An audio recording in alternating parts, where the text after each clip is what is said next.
আসসালামু আলাইকুম। আমার প্রসঙ্গ পকেটে ঢোকে না মাল।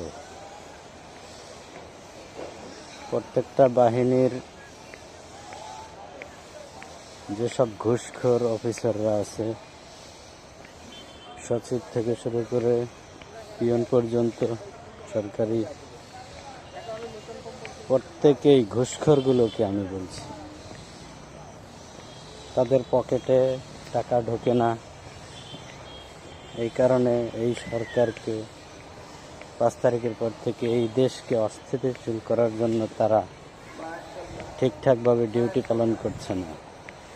আমি তাদের উদ্দেশ্যে আবারও বলবো, তারা যদি মনে করে যে আমরা এই ঘুষ খেয়েই যাব, ডিউটি ঠিকভাবে পালন করব না, আমি মনে করব তারা সম্পূর্ণ হারাম ভক্ষণ করতেছেন। কিয়ামতের দিন প্রত্যেকের কাছে তার বিচার জবাব দিতে হবে আল্লাহর কাছে, এবং আমরা বিচার দিয়ে যাব আল্লাহর কাছে।